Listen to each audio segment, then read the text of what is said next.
CBS's Jim Krasula. The National Hurricane Center has posted a tropical storm watch for much of the coast of the Carolinas, from Myrtle Beach north to the Outer Banks. Weather forecasters say it's too early to tell how strong a developing storm off the southeast coast will get. Its impacts will be felt into the middle of the week. Iraqi forces are claiming another victory against ISIS, taking back most of the city of Tal Afar. CBS News military analyst Mike Lyons. The retaking of Tal Afar is a very big strategic victory for the Iraqi security forces. It is the last vestige of where ISIS had been escaping from Iraq into Syria. President Trump is getting a lot of criticism for his quick pardon of former Arizona Sheriff Joe Arpaio. Homeland Security Advisor Tom Bossert on Face the Nation. It was a very unique and personal decision the president took, and he made that decision on Friday night.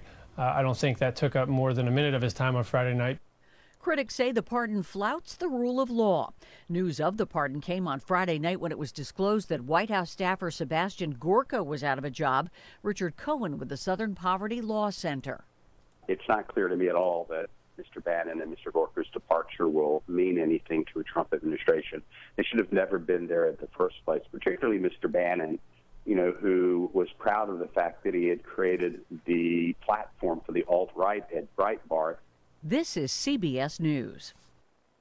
I'm Scott Tannen, founder of Boll & Branch, where you can get the world's most comfortable sheets for less than half of what you'd pay in the store. Our sheets are made from 100% organic cotton and get softer over time. Even 3 U.S. presidents have Boll & Branch sheets. Try them for 30 nights. If you don't love them, send them back for a full refund. Go to bollandbranch.com today for $50 off your first set of sheets, plus free shipping with promo code SLEEP.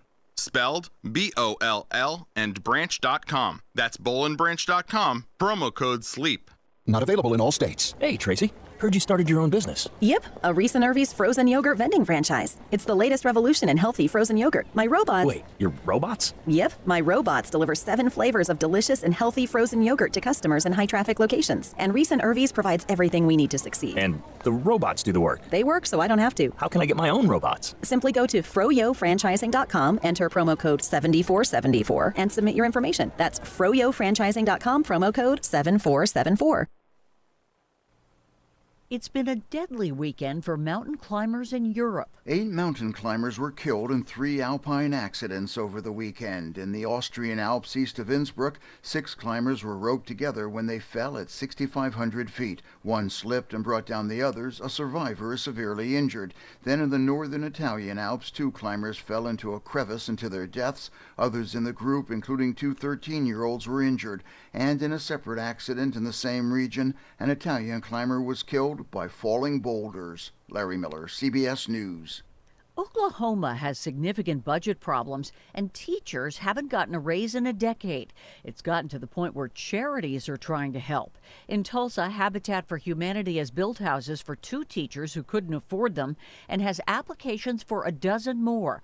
A Tulsa church is even providing meals for teachers at a nearby school. Pam Coulter, CBS News. I'm Scott Tannen, founder of Boll & Branch, where you can get the world's most comfortable sheets for less than half of what you'd pay in the store. Our sheets are made from 100% organic cotton and get softer over time. Even 3 U.S. presidents have Boll & Branch sheets. Try them for 30 nights. If you don't love them, send them back for a full refund. Go to bollandbranch.com today for $50 off your first set of sheets, plus free shipping with promo code SLEEP.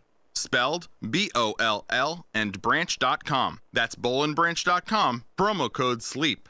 Are you looking?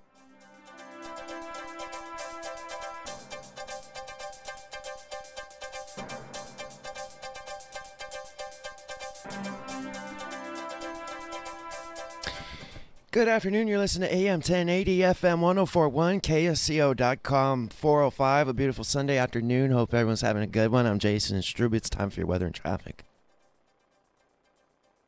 Highway 17 northbound, a nightmare into Los Gatos, backed up to the Lex. Ooh, that's about 5 miles of us. Bumper to bumper. 1 northbound to Santa Cruz, backed up to Freedom Boulevard, 5 miles an hour all the way there. That's a good 5 miles of parking lot. Moss Landing has cleared up. Monterey County northbound, heavy into Sand City, backed up to Monterey. 101 northbound, heavy to Gilroy. Good 4 or 5 miles of traffic there, and again up the road to Morgan Hill, 5 miles an hour till you get into town. It's 4:06, time for Veterans Take Charge Radio Show with your host, Justin Baker and Dave Ramos, KSCO. KSCO. The world does not stop. It doesn't slow down. It doesn't matter if you're offended, if you need a safe space, or if words just hurt. They do not. The world does not revolve around you. All right? I lost my train of thought, but that's all right. Whether you're watching or not, things are guiding us. Things are influencing us. And the big question is, are you prepared to respond? Good, bad, or indifferent? There are factors that are influencing our lifestyle and our comfort levels. Don't get too comfortable. Are you prepared to respond? There are entities at work here. Some entities that are building. But realistically, there's entities that are set to destroy. Are you prepared? How do you react? How you react defines your fate. Man, I just wrecked that monologue. That's all right. I pledge allegiance to the flag of the United States of America and to the republic for which it stands, one nation, under God, indivisible, with liberty and justice for all. Welcome to the Veterans Take Charge Radio Show. Wait a minute!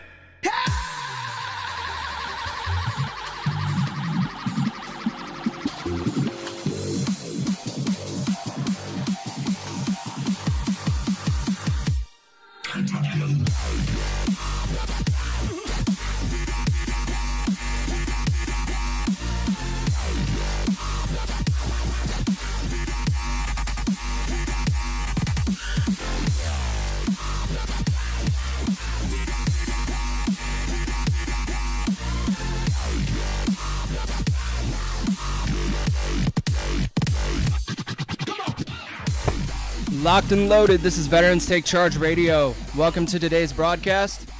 I'm your host, Justin Baker, formerly of the 75th Infantry Regiment Ranger. Rangers lead the way. Last week, we had a fantastic show. It was a day of firsts. We had our first World War II veteran in studio with us, Navy veteran James Peterson. He was in studio. We discussed his life's work in the veteran community here in Monterey County, California, right outside of Fort Ord, which was a huge base during World War II in Vietnam. For those of you that didn't know, here's a little history lesson. They used to ship the soldiers from Fort Ord to Oakland, and they would ship out overseas from Oakland.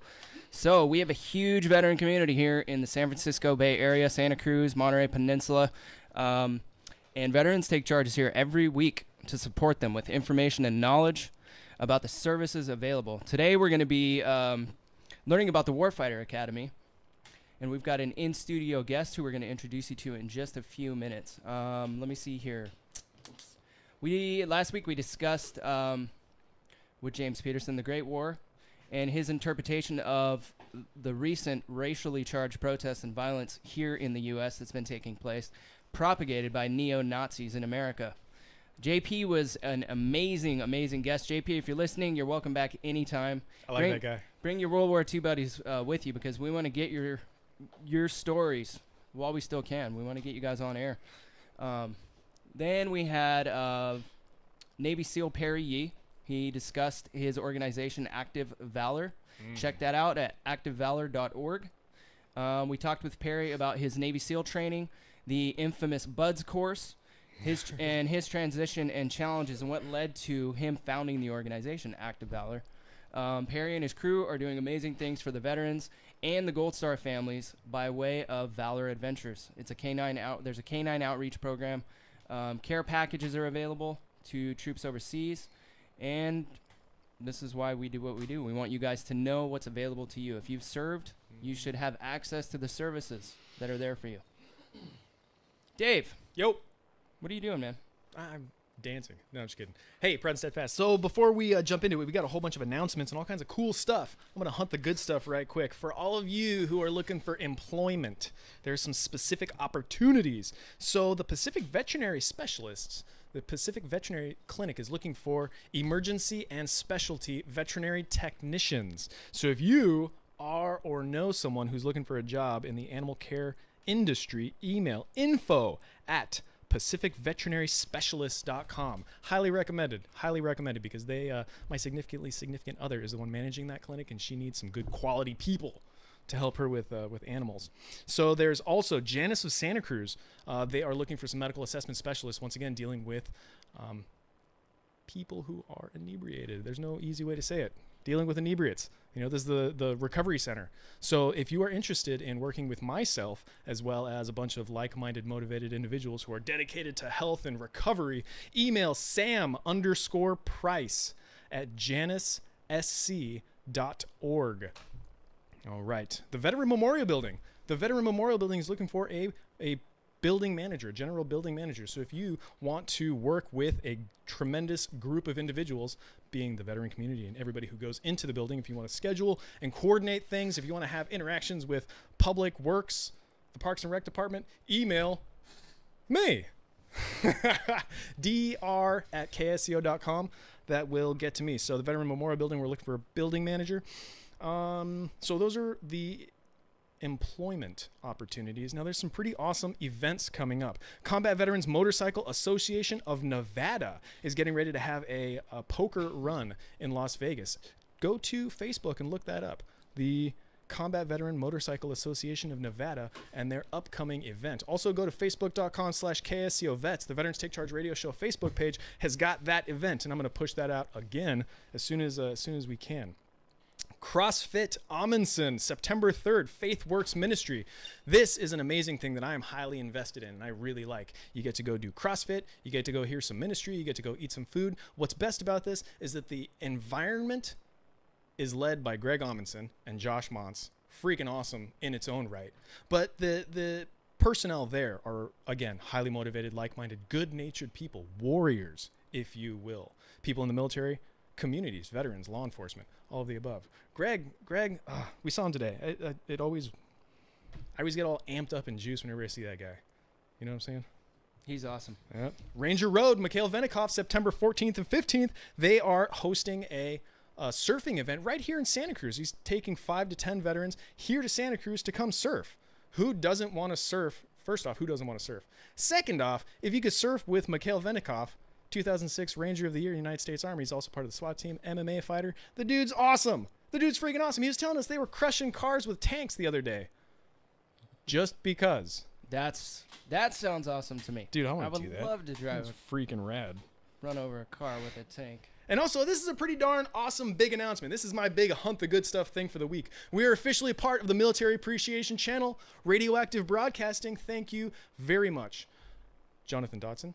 Thank you very much, Barbara Beach. Thank you very much, Cleo DeLoner. It makes me so happy to be able to bring all of this information to you, the listeners, to everybody across the country. Even more exciting, I'm going to introduce on my left, Wayne Wilson, Marine Corps veteran.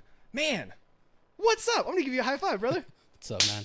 How are you? Good. You know, living the life up here in Santa Cruz. I haven't been up here before, so seeing the sights and all that fun stuff. So I'm so pumped that you made the drive. So Brady Pasola has introduced us, and that's again. I need to give Brady another high five, man. Hopefully you're watching, bro. You are a Marine Corps veteran. You're in San Diego. Yes. You're an instructor at the Warfighter Academy. Yes. Dude, you're like it. I'm getting a little too excited. I gotta slow down a little bit. Ultimately, bottom line up front right now, thank you very much for coming up and for being a part of the Veterans Take Charge radio show. Of course, I thank you for having me. It's pretty awesome being able to come up here and spread words. Right on. So this is your first time being in Santa Cruz? Yes. Nice. Yes. Nice. How many days? Did you guys just come up today, or? Just yesterday, and then quick trip heading right back to Sandy. After the show? Yeah, later. Okay. Yeah. You guys haven't been accosted by hippies yet, have you? Well, a couple. That was a joke, all of you Santa Cruz locals. Yeah. You hippies. All you hippies out there. Well, I don't think the hippies listen to veteran-themed radio shows. Oh, that's a good point. To be honest. That's a pretty good point. It's like they're it's against just that. The quality individuals that really do care. Those are the ones listening. That's who we're talking to. Thank you all. Hey, so real quick, we are on Facebook, facebook.com/KSCO Vets. That's the Veterans Take Charge radio show. Right now, KSCO Global is streaming us on YouTube. Yeah. So we've got some Facebook live stuff going on. We got some YouTube live stuff going on. And we're trying to broaden our horizons, expand our reach, and share you, man, to share you, your story, your experience, the time that you've been all over the place in the military, in your career in the Marines, and then what led you to the Warfighter Academy. which I'm very excited to talk about the Warfighter Academy, because the nature of what you do, the nature of where it came from, and the applicability to what's going on here in the general population. You know, one of the things that I opened up with, a little monologue, the world does not stop. The world does not slow down. You know, things are happening at a very interesting pace with the advent of technology, and just everything is going faster and faster and faster. And so I specifically, just because of conversations we've had in the past, I specifically brought up, you know, the world doesn't care if you need a safe space. The world doesn't care if you're offended. The world doesn't care if you get hurt by words, because there are bad people that want to do bad things.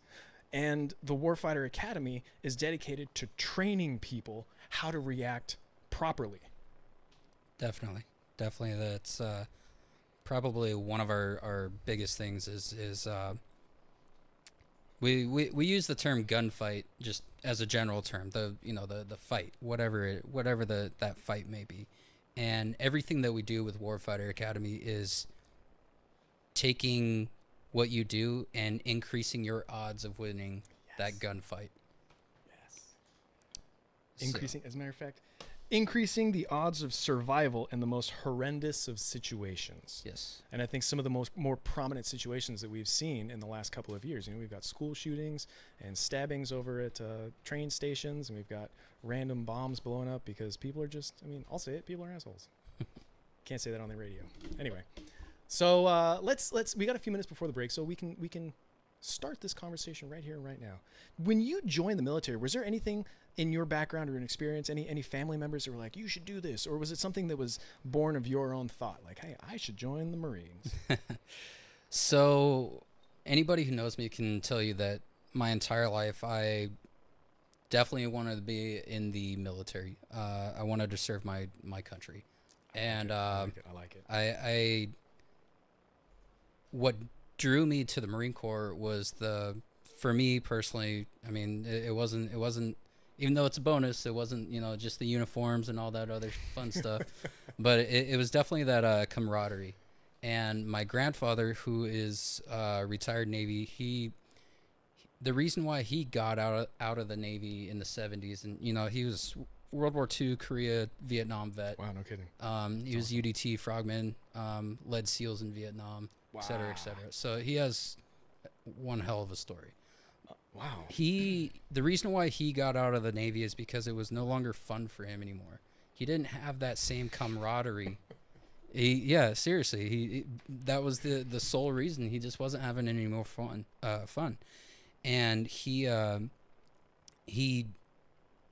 it just didn't have the same camaraderie for him as it did when he was growing up, you know, going throughout the ranks in the Navy and whatnot. And I remember, you know, from an early age that he would talk about that, and he would say how much the Marine Corps to this day still has that same camaraderie, that same brotherhood that he felt. Sweet. Or, you know, what he perceived, you know, being outside of the Marine Corps and yada, yada, yada. So, long story short, I decided, you know, I'm going for the Corps. That's what I want. I want to earn the title of Marine. Oh. I want to be a part of something bigger than myself, and that's essentially what it boiled down to. Man, I'm gonna give you a high five. That is strong. That is straight up strong. It's interesting that your grandfather went through World War II and Korea and Vietnam. It's like, you know what? I'm not having any more fun. I'm gonna get out. Now, with that being said, I mean, World War II, you know, the war to end all wars. It was the greatest generation. They come back and, you know, they're celebrated, and it's very good. It's merry. And Korea is a different story. There's not a lot that we hear and read about Korea other than, you know, some pretty awful things. Coincidentally, my grandfather was a POW in Korea, which blows my mind. Wow. And then Vietnam, the reception coming home is, you know, it's no secret what the reception was going home. So it kind of makes sense. In my mind, it kind of makes sense in the sense that, you know, he gets back from Vietnam. He's like, well, you know what? Kind of over it. Kind of over it. Or at least that's my interpretation. Anyway, this is the Veterans Take Charge Radio Show. We're in studio with Wayne Wilson, Warfighter Academy instructor, Marine Corps veteran, proud and steadfast. We'll be right back.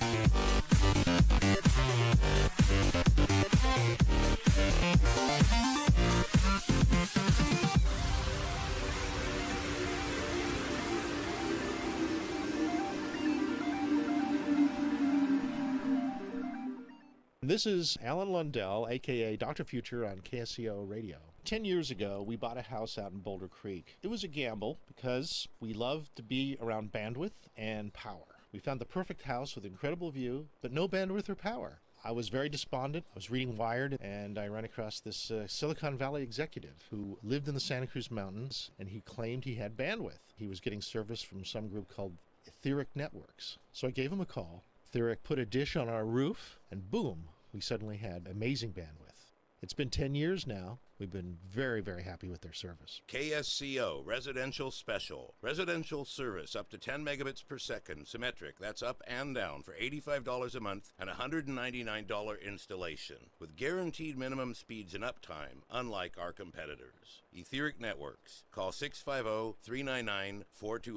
That's 650-399-4200. Etheric.net. That's ETHERIC.net. So you finally decided to start taking a vitamin supplement. Those chewables and tablets are fine if you don't mind paying for something that is only absorbed about 4 to 6%. However, a liquid supplement can have a 90% absorption rate if you choose the right one.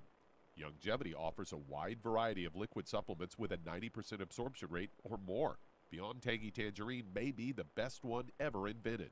It starts as a liquid, then is freeze-dried like those instant coffees into a crystal.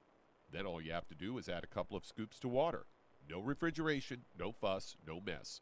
Not only do you get a complete multiple vitamin, Beyond Tangy Tangerine also has minerals, and it tastes fantastic. You'll want to drink it all day long. So the next time you reach for a vitamin supplement, reach for Beyond Tangy Tangerine from Youngevity. For more information or to order, call Andy or Phyllis Anderson at 888-245-0300. That's 888-245-0300. So you finally decided to start taking a vitamin supplement.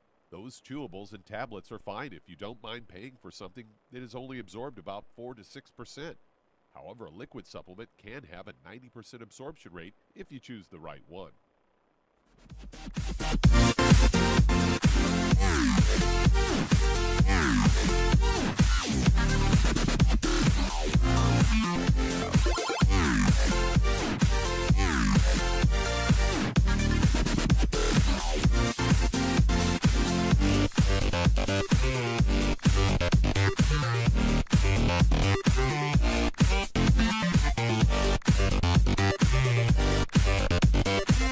Welcome back to the Veterans Take Charge Radio Show on AM 1080 KSCO and the Military Appreciation Channel, Radioactive Broadcasting. That is what's up. And YouTube, KSCO Global, and Veterans Take Charge Radio Show at YouTube.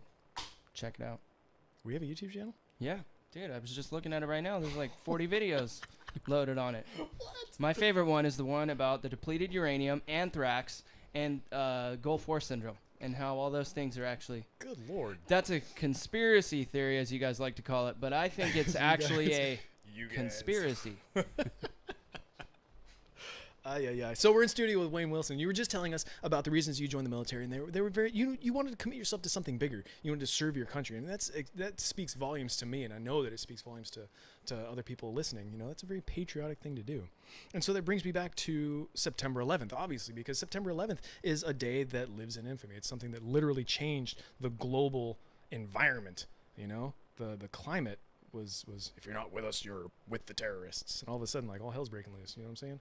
So with September 11th, 2001, and you joined the military, you said 2006, correct? Yes, so 2006. Did that have any kind of an impact, September 11th, on your decision?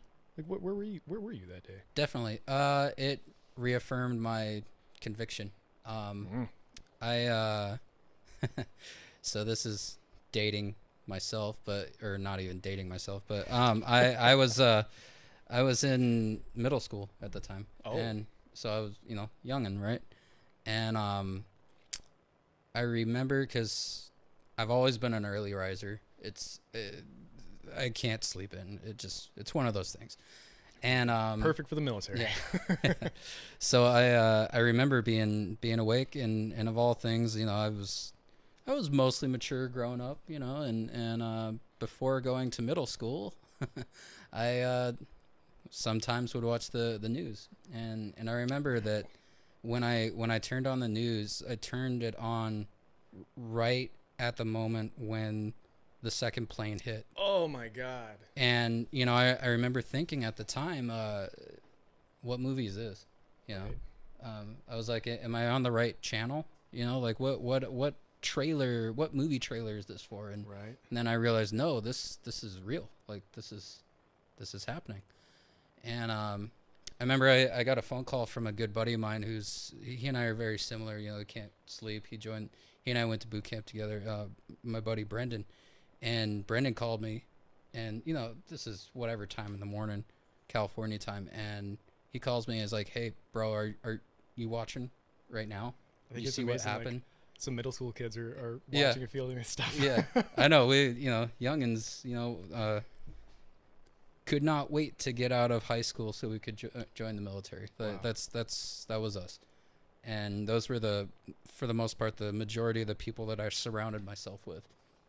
Nice. And I remember, you know, when I went to out of my graduating class in 2006. And it's funny we're talking about this. I recently reconnected with my old recruiter, and turns out he lives like 10 minutes away from me in San Diego. Oh, no kidding. And he's retired now and whatnot. And we just had dinner with him a couple weeks ago, and he was telling me that that was the best year he's ever had on recruiting duty, because he had a good 8 or 10 of us go in just from one school. Wow. And you know, anyways, so those were the people that I surrounded myself with, and and I definitely remember that September 11th, it definitely resonated with me, and like I mentioned earlier, it reaffirmed my conviction to become a Marine. Straight up. Yeah. Yeah. Hey, would you ever go have dinner with Sergeant Cabaluna, your recruiter? Oh, for sure. Yeah, Sergeant Cabaluna is a badass. My recruiter, I didn't see him until from the day he put me in the Army, and then one day we were going to the lake, and I see these two bodies flying by my car door on this frontage road. Right, they had stolen a quad, gotten in an accident, and they were flying 80 miles an hour, flipping, cartwheeling. And when the dust settled, there was like 2 dead, limp bodies on the ground, and I just happened to be the first responder on the scene, because you know how veterans always stop at car accidents. We're just like, oh yeah, I'll get my hands dirty. It's all good. I got my A-bag in my car. So I'm like, we get there, and the dude that's standing there as the dust is settling looks really familiar, right? But I know that guy. I just don't know where. But I end up running over to the casualties, and I'm like trying to figure out what's up with them. And I look up, and my recruiter's standing directly above me, and it was Sergeant Cabaluna the whole time. Hadn't seen him in like 8 years, and there he is at a car accident, helping me revive dead bodies. It was awesome. Hey, just as a medical standpoint, you can't revive dead bodies. Although Josh Montz would argue that. You could try. You could try. Anyway. So when you actually did go and join the Marines, did you know that you wanted? Did you have a job preference? Because you were infantry. Yeah. You know. Did you know that? Yeah, security I wanted forces? to be infantry. And I had always heard about FAST company and whatnot. So FAST. Yeah, FAST. What is FAST? I know the acronym, but it stands for Fleet Anti-Terrorism Security Team. So I wanted to be a FAST Marine, and I remember my recruiter saying, "Well, you know, you can't do that unless you're infantry." And I'm like, "All right, send me to infantry. You know, go become an 03." And I did. I had no issues with it. I'm probably one of the few Marines that got everything I asked for. I wanted to be infantry. I wanted to go into FAST, and I got exactly that. No kidding. Yeah. Nice. I was very fortunate. Some people would say that I was unlucky with how many deployments I went on. Because I was active for 5 years, and went on 4 deployments in that time. 4 deployments in 5 years is pretty. Yeah, they were back to back to back to back. Yeah, no doubt. I mean, one of the deployments was like no big deal. It was simple, you know. My third deployment, it was on a MEU where we just went and sat on a boat and relaxed, you know, did whatever we did, you know, and stand in the way of the Navy cats whenever they're trying to do their job. And you know, all we could do on ship is you know, eat, work out, clean our weapon, work out some more, sleep, eat. That's my kind of deployment. That sounds pretty awesome. Yeah. So that was a nice little deployment. So now Marines, like different branches deploy for different time frames, and even different units. Like Justin, his deployments were different than my deployments. You know, how did your deployments operate and run? You know, especially with thinking that anti-terrorism. Yeah. So I did 2 deployments as like a regular ground pounder grunt, 0311. I went on the 31st MU, we call it. And while we were there, we did some, because my particular unit was, we were a boat company, and I was with 2nd Battalion, 5th Marines, Fox Company, Black Hearts, bro. Nice. And we were a boat company, so what that means is we were trained to utilize the CRICs, which are combat rubber reconnaissance craft. Are those inflatable? Yeah, basically. Okay. Yeah, well, it's like a 8-man size Zodiac. Totally. Yeah. So because we were around, we had to end up helping with disaster relief, humanitarian work throughout the Philippines during Typhoon Kitsana. And that was fun times. Interesting. Wait, so with a deployment doing disaster recovery type stuff, what are some things you did on there? Because when I think of disaster recovery, my mind goes to a specific area. Yeah. So for us specifically, just because we had the CRICs, we just went out and pulled people out of the water or pulled them off of whatever, you know, just basically people who are stranded, kind of like when you see neighborhoods flooded and there's people sitting on top of their roof, you know, we just go grab them and take them elsewhere. Cool. So that was like essentially what we would have to do in those occasions. So I like that, because that again that shows more of the humanitarian, in air quotes, the humanitarian side of the military. Yeah. Is that, you know, it's not all just go break stuff, right? You know, which I did plenty. Yeah, so the other deployment I did as a regular grunt was to the Helmand Province, Afghanistan. We were in Marja, did all our stuff there. Now going back to Fast Company, we did not deploy like a regular unit. It was you know, as a regular infantry guy, you're out there and you, as a regular grunt, you deploy as these battalions, you know, these huge units, and with Fast, you deploy as like a 50-man sized unit, and that's it. And you're reinforced. You have your own corpsman, you have your own armor, you have your own radio operator. Like you're very self-contained. Totally. So this is essentially, it's like special ops, I mean, so they considered us SOC, special operations capable, but we weren't officially SF or anything like that. So it's like a light infantry. Yeah. Basically a light infantry unit. Yeah. Which is made to move fast. That's pretty much what the Rangers are, you know? It's a light infantry. So FAST is more than an acronym. Speed. It's also descriptive. Yeah, I mean, part of the, you know, FAST mission is that we have to be able to conduct VBSS operations, which is visit, board, search, and seizure. So, like in the Mediterranean, Strait of Gibraltar, there's a lot of human trafficking, gun trafficking, drug traffic, all that fun stuff. So sometimes they might send a FAST team to go board those ships and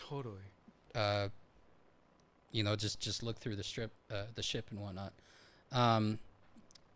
Another thing that we would do is kind of like in that, I don't know if you guys remember that movie Rules of Engagement. Had like Tommy Lee Jones and Samuel L. Jackson, and it's where he goes into the embassy and wherever, Middle East, wherever, Yes. and he ends up, like, the whole movie is basically in the courtroom setting. Yeah, but it's about that one situation where a bunch of civilians get mowed down. Yeah. So basically, the team that would go into the embassy during a time of crisis is also FAST. They go in there, they reinforce the embassy, either for a prolonged amount of time or to evacuate. So there's that. Sorry, I'm trying to run through all the stuff that no, it's great. We would have to. It's great. I mean, there's multiple facets to this organization. You know, there's multiple I hate to say rules of engagement, but there's multiple missions. Yeah. You know, it's not just one specific mission. I mean, there's support and recovery and one of the things we ended up doing was we provided a quick reaction force for President Bush when he was going through his Africa tour. So we ended up in various countries and whatnot to just work with the Secret Service and coordinate with them, but also just kind of be there on hand in case anything went down. That's awesome. We when I was with that unit, it was, you know, those are some of my closest friends, even to this day, and a lot of them we've since, the majority of us have all since gotten out of the Corps, but some of us stay in contact, some of us we don't, but you know, it was definitely my closest knit unit. So that's definitely something to re-emphasize, because again, I mean, one of the reasons we have this show is because the military camaraderie, the military brotherhood is something that is unparalleled. You know, they're bonds that you make through experience that you can't make in an office setting. You know, my office mate's not going to have my back the same way that my platoon mate will. You know, that's for sure. Wow. So you have been on a good handful of deployments. Where all have you been? You were just mentioning the Mediterranean and Africa. So yeah, well, so I went to Ghana in Africa and a couple other places. Yeah, Jumbo. We spent some time in the Azores, in Spain. Let's see, Sicily, Crete, Cyprus, Israel. Wow. Spent some time sitting off the coast of Lebanon during the Arab Spring, because we almost had to go into the embassy, but ended up just staying on ship and getting in the way of sailors. And, hey, real all quick, that fun stuff. Speaking of Lebanon, apparently Mia Khalifa has been receiving death threats from ISIS. She's a Lebanese sports blogger. Mm-hmm. Yeah. Go on. Yeah. So let's see, where else. Afghanistan. I went to Okinawa. Went to the Philippines for a short time. While I was in Okinawa for a very short time, and I was fortunate enough, since we had some downtime, like a good month of just downtime. So they were scrambling to find stuff for us to do. You know, go on field ops, quote unquote, because you can't really do many field ops in Okinawa. I was able to go to Iwo Jima, and that was. Oh wow! I have a little story to tell about that, but I can get to that later. But it was a good time. So. Oh, nice. Let's take a break and come back to the Iwo Jima story. Yeah. This is Veterans Take Charge Radio Show. We'll be right back after a brief message from our sponsors.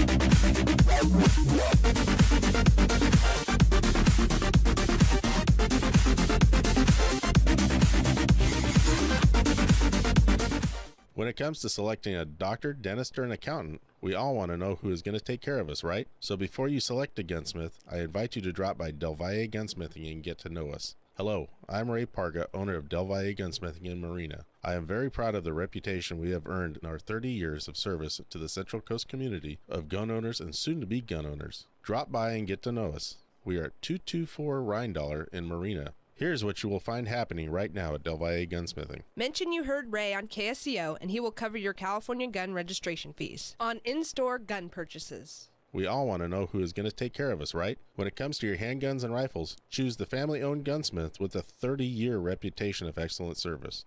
We are Del Valle Gunsmithing at 224 Rhinedollar in Marina. Drop by Del Valle Gunsmithing and get to know us. 831-384-1911. That's 384-1911 or DelValleGunsmithing.com. DelValleGunsmithing.com. You may have heard about the 90 essential nutrients or the mighty 90 needed for good health.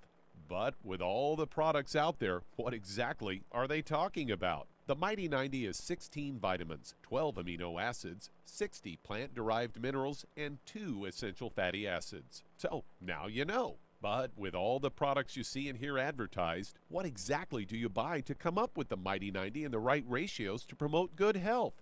Youngevity has made it easy with the Healthy Start Pack, which contains 1 canister of Beyond Tangy Tangerine Vitamin and Plant-Derived Mineral Complex, 1 bottle of Bone and Joint Enriching OsteoFX Plus, and 1 bottle of EFA Plus Essential Fatty Acids, all in the proper ratios to promote good health and vitality. For more information or to order, call Andy or Phyllis Anderson at 888-245-0300. That's 888-245-0300.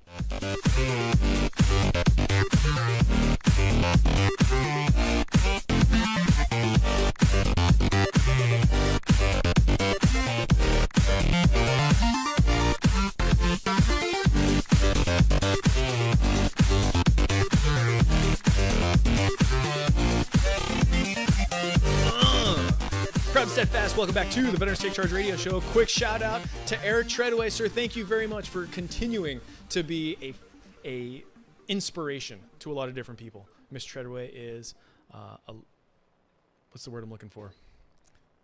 He's incarcerated, but he's a leader. He's prominent. He's forward thinking. He's inspired. And so Megan Marcatello, high five. Eric Treadaway, high five. Bam. Wayne, I'm gonna give you a high five just because you're here. Bam. Hopefully Eric's listening. I hope he is listening. So you're going to tell us about Okinawa. Yeah. So for a short time, we were in Okinawa, where you go to Oki and then you head off on a Mu, the 31st Mu. I was afforded the opportunity to very quick trip go to Iwo Jima, and one of the things that I mean, I hopped on that. I was like, yeah, I'm going. Yeah, let's do this. Pick me, coach. Yeah. Pick me, coach. Now, one of the things that guys like to do is collect sand or dirt or whatever the case may be, I've seen that. And for me, I was like, ever since I saw that John Wayne movie, Sands of Iwo Jima, I was like, yeah, Iwo Jima, like I want, watch anything I can, learn everything I can. And growing up, I was like, I hope I can go there someday, Wow. And lucky for me, I was able to go. And so here's the thing, though, is basically I had less than a day's notice to, hey, the be here at 03, whatever, we're hopping on this transport to go to Iwo Jima. You'll be there for a couple hours and head back. I'm like, roger that, let's do this. And so I was rushing to figure out it didn't even cross my mind until that night, or that late in the afternoon, that I don't have anything to hold some sand from Iwo Jima. And so we're running around looking all over the place, me and a couple buddies, and finally I was like, you know what, forget it. Let's go to the one place we know for sure has containers for free. So we went to the SACO office, and that's the substance abuse officer. You got P cups. Yes. I got a whole bunch of drug testing cups, and filled up one with the Sands of Iwo Jima, and I feel that that's appropriate to the Marine Corps, since they decide to piss test us every once a month. So awesome. That's totally so but in all seriousness, going to Iwo Jima, it was very humbling. I mean, obviously everything had grown back, but standing on that beach, that black sand beach, and just sitting there thinking, like, me as a Marine at that time, I couldn't even imagine having to assault that beach. I couldn't even imagine the guys back in 1940, whatever it was. I could not imagine with that technology at that time having to assault that beach, and it was humbling, Have you guys seen Band of Brothers Pacific? The Pacific? Yeah. What was the name of the Marine, the most decorated Marine? John Basilone or something like that. Yeah. And that guy, he had to move a machine gun like to multiple locations where waves of Japanese fighters were coming in, right? And he had to pick up an orange hot machine gun on his forearms while it was burning the crap out of him. But I thought and that was he had to carry it to a different location to I thought that was a re-engage. real story. It is a real story. Oh. He's a real dude. Yeah. He's the most decorated Marine, I believe. Like multiple medals of honor or something. Well, he's not the most decorated Marine, but yeah, he definitely received the Medal of Honor. Yeah. For doing basically what you were just saying. Yeah. Yeah. He like lifted up an orange hot machine gun with his forearms while it was sizzling and carried it to the next spot. Take charge now. Yeah. That guy's a take charge kind of guy. So you really did get to do everything that you wanted in your military career. I was lucky. Man, that's awesome. Yeah. Like I'm not gonna lie, man. There's a good handful of people like, man, if I saw my recruiter today, I'd punch him in the mouth. Yeah. No offense, Sergeant Cabaluna. No, I'd give him a high five. Dude, that's another crazy story. We had the same recruiter like years apart, which is freaking weird. Anyway, I'm very glad to hear that you did have a very positive experience in the military. You know, not a lot of people get to do everything that they want. Not a lot of people get to do what they want, let alone go where they want. I've always thought that, you know, if you want to break stuff, join the Marines. If you want to see the world, join the Navy. If you want to get a really smart job, join the Air Force. And if you want to do a little bit of everything, join the Army. Yeah. There you go. Yeah. So you got to do a lot. Yes. And that's freaking rad. So you got out in 2011? Yes, 2011. What were some of the things leading up to your decision to exit the military? There was quite a bit. I mean, mainly it was physical. My body hurt. I was just tired, worn out, multiple injuries, and just a couple TBIs, traumatic brain injuries, a couple, just a whole multitude of things that just built up to a mountain of reasons that just kind of like, I'm glad that I became a Marine. I'm glad that I served, but it's time to let somebody else continue, and I was done. I hear that. So, if you don't mind, are there any injuries or chronic things that have happened in military that you wouldn't mind sharing? Like you mentioned TBI, and the first thing that I want to ask is, how'd you get a TBI? But right. I don't know if yeah. So probably no, you're fine. One of them was definitely it was just one of those stupid training accidents. We were doing anti-riot control training, and everybody, like you guys know, everybody loves being Op 4. So yes. I was always volunteering to, I'll do it. I'm Op 4. Pick me, coach. Yeah. Pick me. So super long story short, I was a rioter, and I was, pushing, shoving, whatever at a riot control formation. They're all fully geared up and whatnot, and this boot we had just picked up the day before decided to FNG, man. Yeah. It's always the FNG. He decided to swing at me with an actual baton, and he was for some reason they either couldn't find or were out of like the training batons that are like more like foam. So this was like an actual baton that hit me just above my left eye. Oh my gosh. Yeah, I it was like just below my my eyebrow, and like a centimeter or two down, I probably would have lost the eye or something. It was one of those, but it rattled my head pretty good. And then there was another one that I don't necessarily want to talk about, but it definitely had a huge impact on my head to the point where it cracked my Kevlar. Holy smokes! Yeah, and that's just the way it goes. Roger, got it. Yeah. Kevlar is designed to protect the skull for obvious reasons. Yeah. To know that whatever happened cracked the Kevlar. Yeah, we didn't know that it was cracked until later when I went to take it off, and I for some reason I went to take off the actual cover, And when I did, it just fell apart. And the only thing that was holding it together was the outside cover of the You should have like kept it and mounted it. On I wish. Holy cow. Yeah, wow, man. Fun times. Yeah, but so going back to I just felt I was done, and like with most of us, all we can think about is getting out. You get that countdown, like, it's 12 days, whatever. You get one of those apps or whatever. Short timer syndrome. What's that? Yeah, drop your pack, like literally and figuratively. You just don't care. It's like back in high school having senioritis. It's like the same thing. Yeah.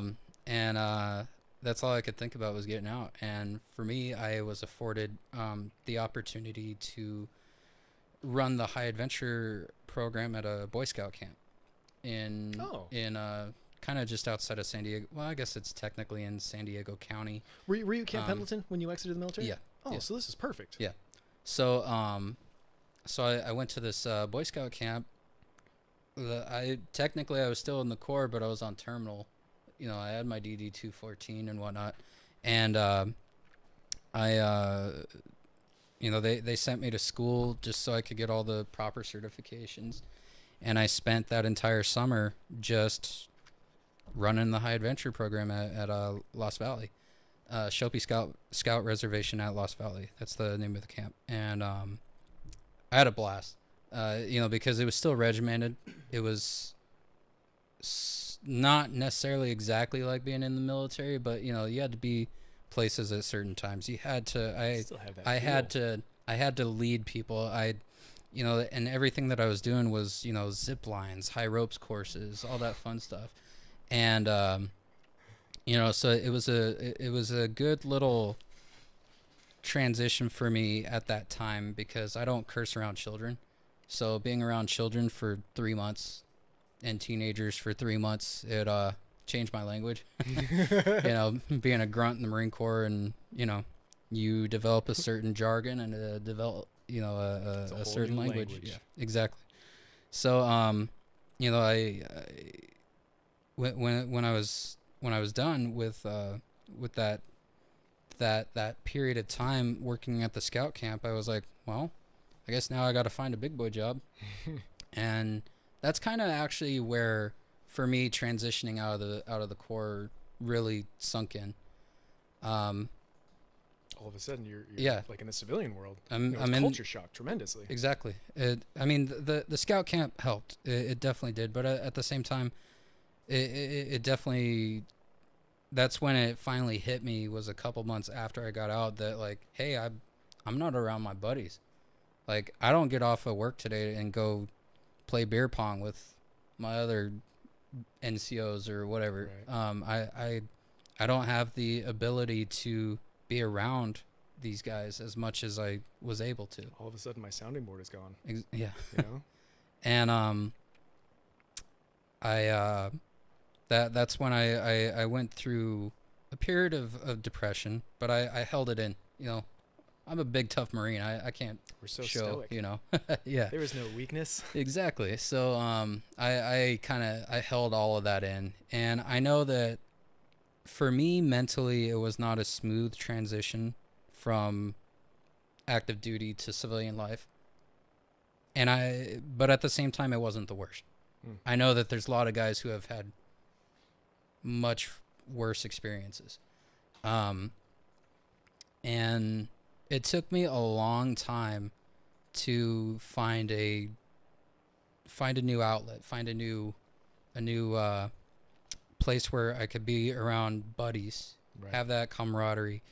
And it wasn't until a couple years later, admittedly, but that's when I stumbled across Warfighter Academy.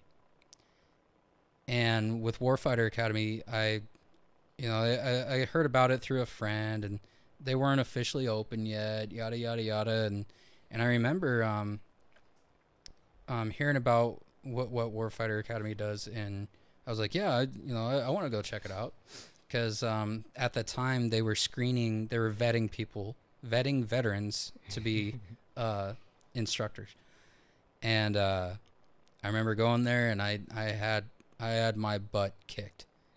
big time. Kind of a gut check? Yeah, it was a huge gut check because, I mean, not only being out of shape, you know, I'm not PTing anymore and get that quote unquote vet bod. And you're like, what do you mean? I'm eating and drinking the same amount. Like, why am I getting fat? You know? No. Burritos and beers, man. Yeah, exactly. So with Warfighter, and not only that, but I had all this training, this CQB, close quarter combat training. I had, you know, I was an 0311 infantry rifleman. I knew how to fight. Straight up. Or at least I thought I knew how to fight until I came to Warfighter. And like I said, I had my butt handed to me, and it was definitely a gut check. And I remember walking away just covered in welts, and because we at Warfighter they utilize, you know, everything from simunitions to paintball to airsoft to like anything that can be force on force. Totally. So so this sounds like a place that, like, even if you know what you're doing, they will teach you how to do it better. Yes. Because of the experience. Yes. You know, in the second hour, we're getting ready to come up to a hard break, but in the second hour, I really want to talk about, you know, what Warfighter Academy is, what it's born from, the curriculum, and why it's applicable. Definitely. Know? And I'm really looking forward to that. I real quick though, I would like to just go back real quick to transitioning. Totally. I was going to do the exact same thing. And so one of the things that helped me mentally was Sebastian Junger. He you know, he was the guy who did that documentary Restrepo and whatnot. Oh man. Yeah. He wrote a book called Tribe. And I mean, this was after Restrepo and et cetera, et cetera. Yeah, Korangal. He wrote a book called Tribe, and basically the whole concept of it was that for a lot of us in the U.S., we don't have that tribe mentality. We have that individualistic mentality. Whereas, you know, with the Indian culture or you know, Native American, et cetera, just whatever culture that you can think of that is all about community, that tribe, the PTSD rates are higher in that individualistic culture versus that tribe mentality. Mm-hmm. So I remember reading that book and going to a book signing and hearing him talking about the reasons why he wrote that book. Oh, nice. And it hit me hard that I needed to find my new tribe, you know?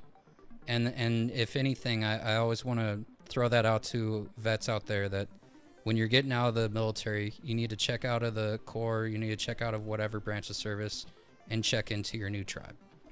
I love it. When we come back, I want to make sure that we double tap on that, because you are 100% correct. Absolutely. This is the Veterans Take Charge Radio Show. We're in studio with Wayne Wilson, Marine Corps veteran, Warfighter Academy instructor, all-around badass. Hard break. We'll be right back.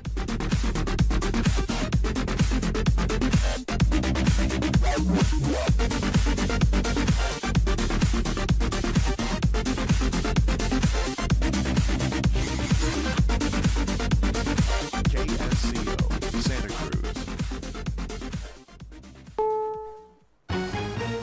CBS News, I'm Pam Coulter. President Trump will get a first-hand look at the devastating flooding in South Texas and the emergency response to it when he visits the state on Tuesday. With more rain expected, Houston Mayor Sylvester Turner warned things won't get back to normal quickly. This is pretty much like day 2. Okay, there will be day 3, and there will be day 4, and there may be day 5. And what I'm saying to Houstonians, let's be very patient.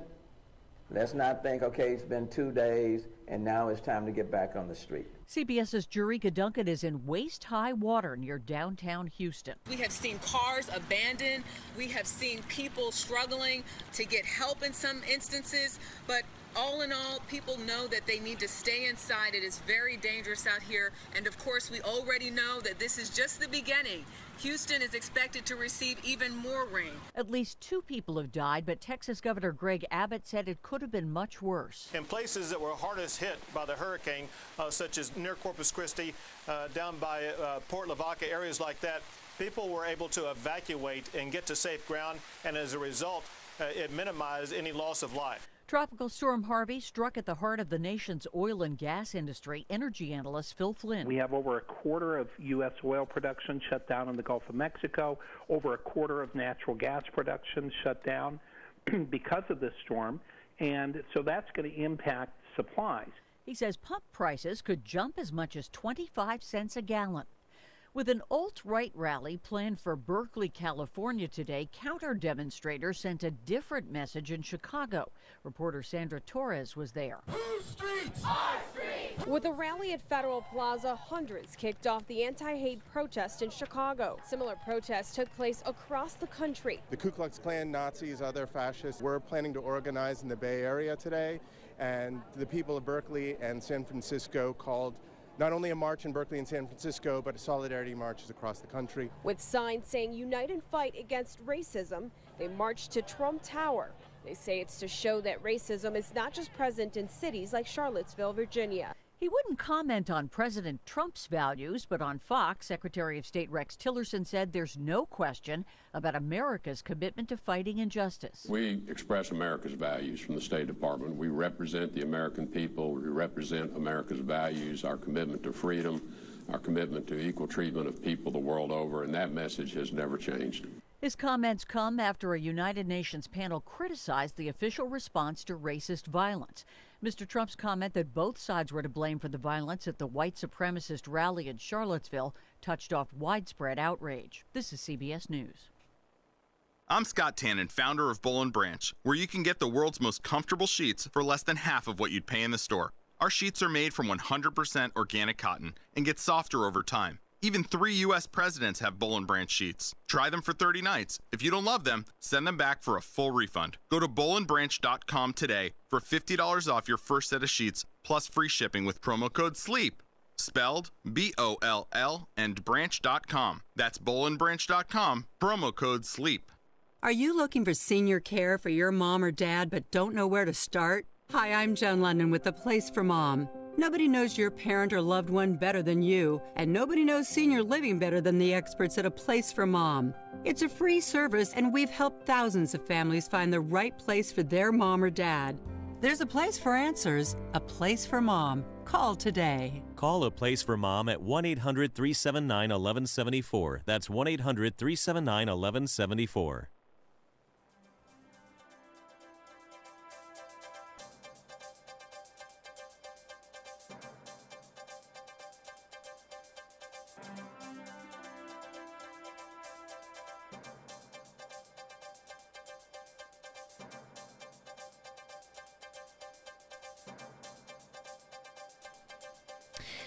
Good afternoon. You're listening to AM 1080 KSCO Santa Cruz 504. A beautiful Sunday afternoon. Let's get a look at your traffic conditions. Highway 1 northbound to Santa Cruz. Things actually look all clear from Aptos on up. Southbound clear all the way to Sand City at least. Things heavy there actually in the northbound direction, backed up for a couple of miles. 68 is clear. 101 still parking lot northbound from Sargent on up to Gilroy. And again from just past Gilroy into Morgan Hill. Long ride up Highway 101. Also a crash up the road further. This is just past Bailey Avenue in the northbound lane. However, you'll get around that one without too much of an issue. 17 northbound heavy. Basically, you're doing 5 miles per hour from the Summit to Los Gatos. Again, more traffic northbound through Scotts Valley.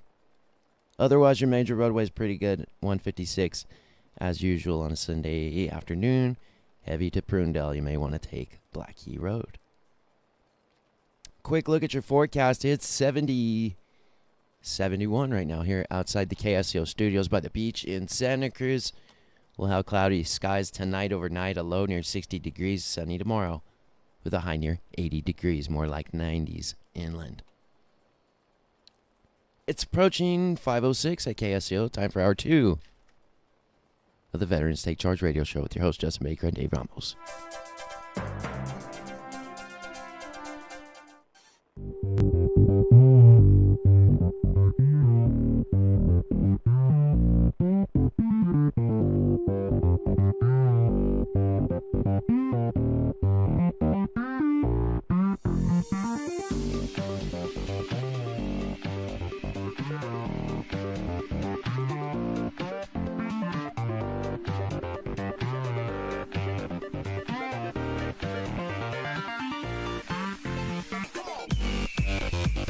Proud and Steadfast, welcome back to the Veterans Take Charge radio show, now on the Military Appreciation Channel, radioactive broadcasting, as well as AM 1080 KSCO and KOMY and 104.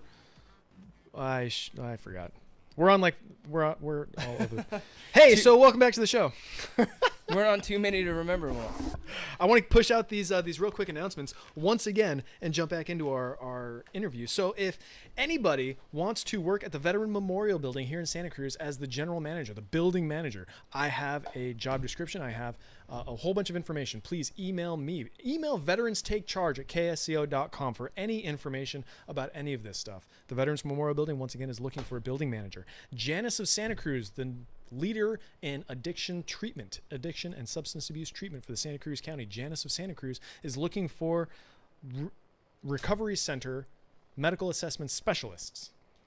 Man, that's a mouthful.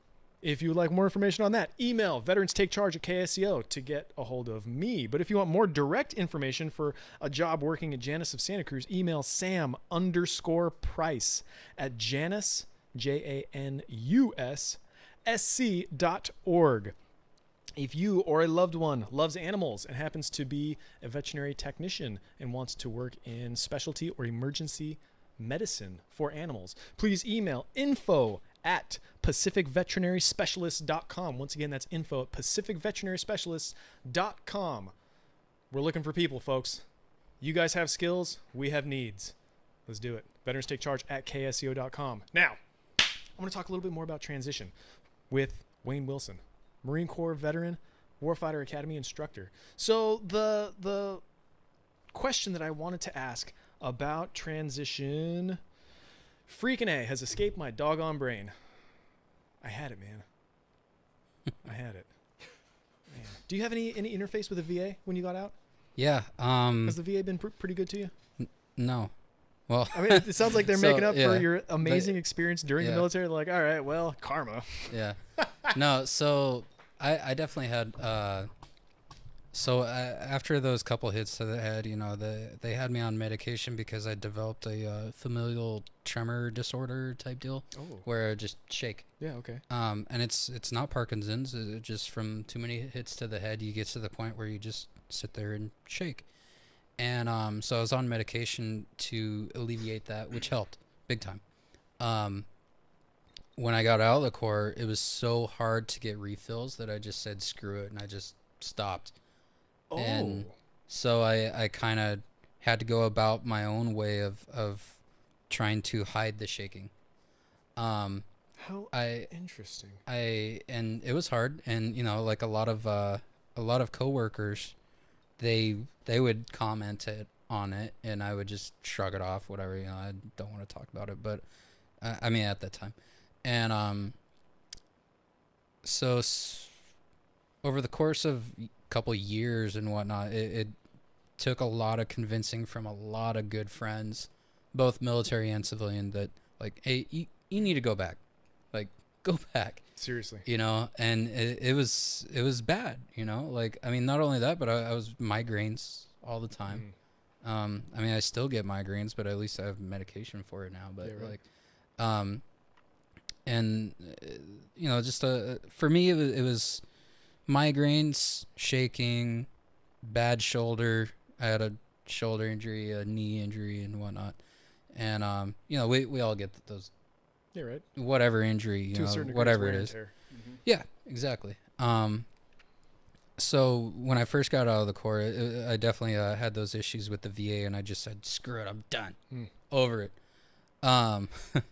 But it wasn't until, maybe two-ish years ago that I'm like, all right, enough people have been hounding me, et cetera, to get back in there to get proper care and whatnot. And finally I went back in and got all that stuff, and I'm glad that I did. And there's definitely that thing where, most of us, we're all that alpha personality when we go become a, whether it be a soldier, a sailor, airman, Marine, whatever the case may be. We join the military for a reason. Mm-hmm. And for some people it was maybe not the right reason, but you still joined a gun club basically, and you have to have a certain alpha male mentality within a pack mentality, and at that time you get to the point where you definitely it's like it's looked down upon when you're active duty to go to sick bay to get seen. There's that stigma. Exactly, that stigma. And then that stigma stays with you, or at least for me, it stayed with me even after I got out of the military. Mhm. And, you know, and it takes a while for people to get over that stigma. And I'm not necessarily over that stigma, but I definitely... No, yeah. I hear that. I mean, the VA has a reputation. Mhm. The VA has a reputation. You know, when they're on point, they are very on point. They're very good. But when they're off point, when something's amiss, you know, people die. Yeah. You know, it's more than just like, oh, I had to wait 3 months for an appointment.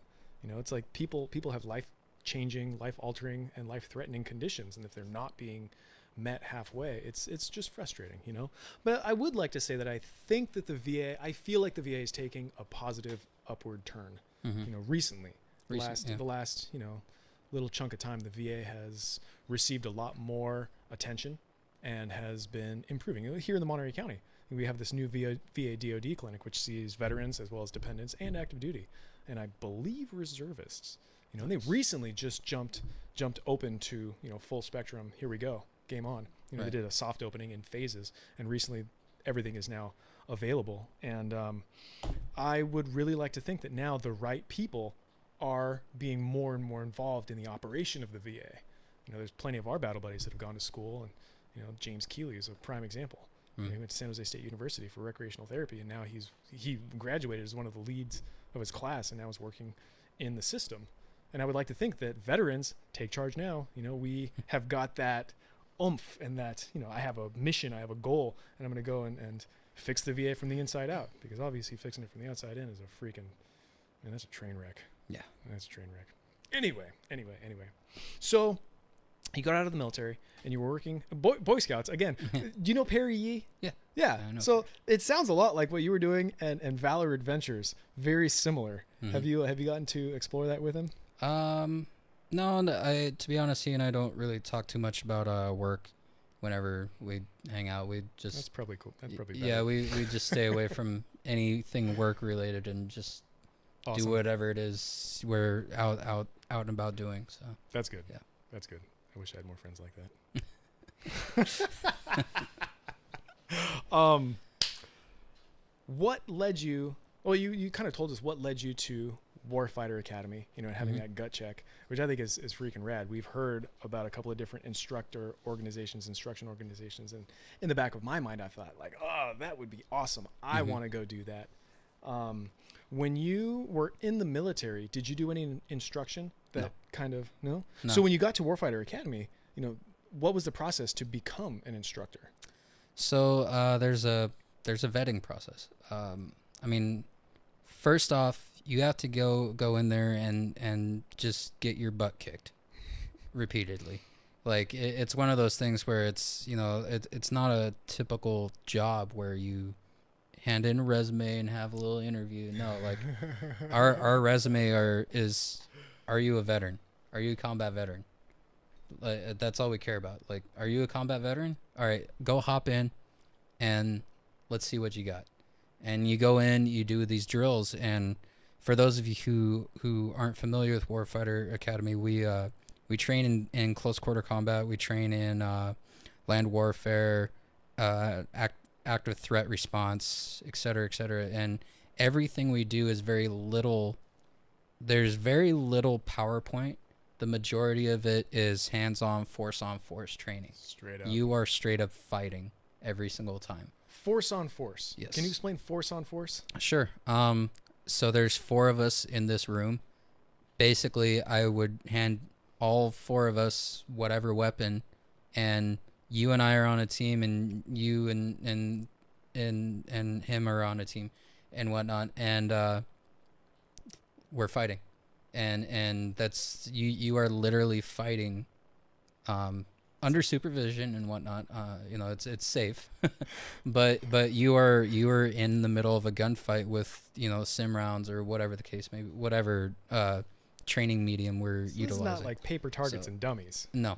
I mean, we'll go to ranges just because you need range time. Familiarization. But when it comes to true actual training, I've come to the realization since I've been with Warfighter, and I know this is getting off subject because you asked about the instructors, but I've come to the realization, and I've kind of coined like a little term that I utilize all the time.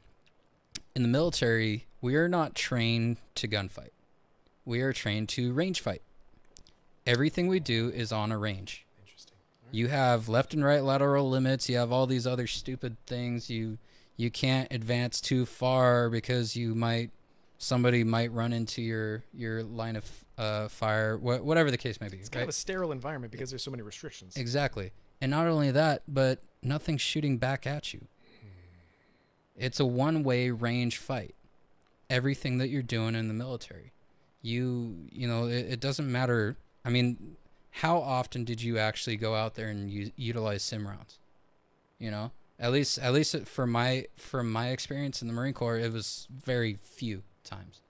We very rarely ever utilize something where you're actually getting that negative feedback immediately and having to deal with a welt because it hurts and it's bleeding or whatever the case may be from getting shot from this UTM or a sim round and whatnot, you know? Oh, man. So, you know, we all get out there and we think that we're, you know, Ricky Recon or whatever. But ultimately, we've just sat there and we assaulted a paper target or a steel target, whatever the case may be. So that's the big thing about what we do at Warfighter is it's all force on force. You're dealing with another individual with their own mind, their own tactics, their own way of thinking. Train like you fight, Hool. Exactly. So when it comes to the instructors, you get in there, you get into the fight. We videotape every single interaction, every single scenario, because that's one of the biggest keys to learning is watching the video. You know, quite a few after action reports are not only based from individuals, what's the right term? Like individuals telling their own story, their perspective from whatever their point of view, but also looking at videotape because you see the God's eye view to a certain degree. Yeah, right. You see the overall view.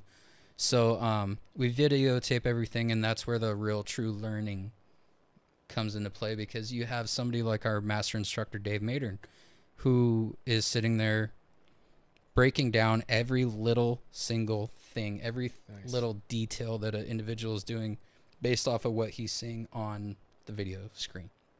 Now, if you can go in there and have the humility to sit there, take it, and start learning, then we start looking at you as an instructor. I got you. I can't tell you how many people, they show up one night, they get frustrated, and they leave. Really? Most of them will at least finish the night, but they'll never come back. Instructor candidates or yes. just wow, no instructor kidding. candidates. And not only that, but like there's been cases where we've been training SWAT teams down in San Diego, and one of the guys at lunch just packs up his stuff and quits the SWAT team because his mind just didn't go. He just thought it was cool to, hey, I'm on SWAT, but it just never crossed his mind that he was going to actually have to go into a gunfight. Or whatever the case may be. So when you have the force on force, it definitely amplifies everything. In my mind, it makes perfect sense, first off, to train like you fight, force on force, because that's exactly what you're going to see in the field where the rubber meets the road. You know? And then when you're getting that AAR and having that after-action review and really critiquing performance, like some people might think that it's harsh, but I totally get tearing down to the very bare bones. This is what went right and this is what went wrong, and really trying to improve the quality of action so that the next time, you know, this is what went right and not so many things went wrong. Sure. You know what I'm saying? Sure. So it's unfortunate that some people, and we've seen it, I've heard about it plenty of times, people just, their ego gets crushed or they just don't like criticism or something like that, you know? But realistically, those are not people that I would want on a fire team. Yeah, you know? definitely. Wow. Definitely. So what are some of your specialties when it comes to instruction? What do you teach over at Warfighter Academy? So our base curriculum is kind of like a college curriculum where it's, 101 or, the 100 level series, 200, 300, et cetera, et cetera. So we have CQB 100 series, and you have the CQB 100 level, or the 101, 102, 103, et cetera, et cetera, et cetera. And the way it's kind of broken down is that it's broken down to a progressive science, if you will, where you focus on individual traits before you progress, kind of like martial arts. You have your foundation that you build upon and build upon and build upon. Exactly. Let's take a quick commercial break, and we'll come back to exactly that. Just real quick, do you guys do any hand-to-hand combat? Not at this point. Not at this point. At this point? Yes. This is the Veterans Take Charge Radio Show. We're in studio with Wayne Wilson, Warfighter Academy instructor. We'll be right back.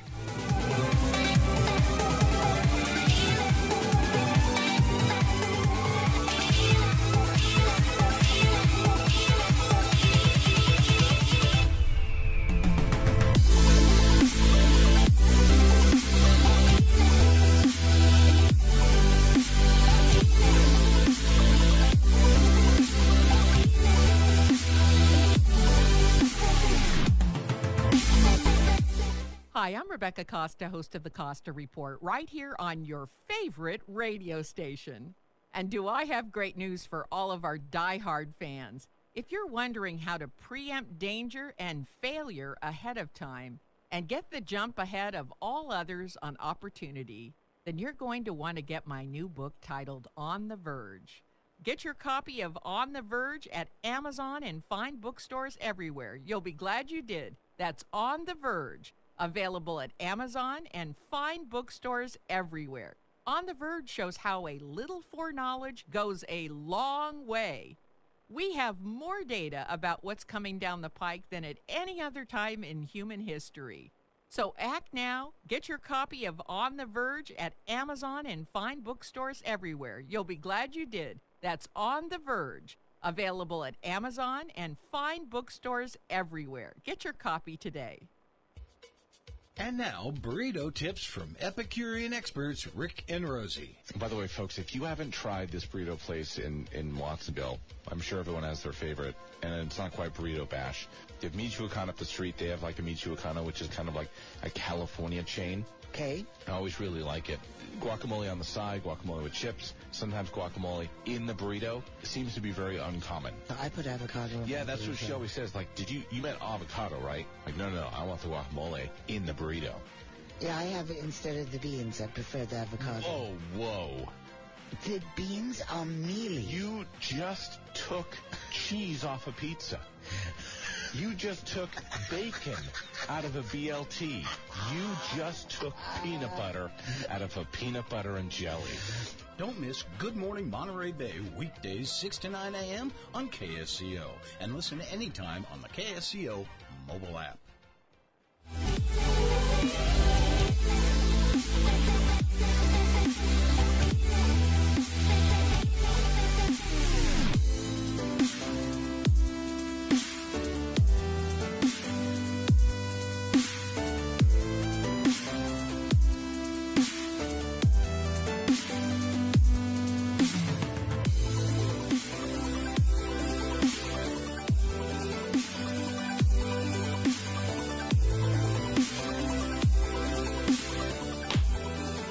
Proud and steadfast, welcome back to the Veterans Take Charge Radio Show.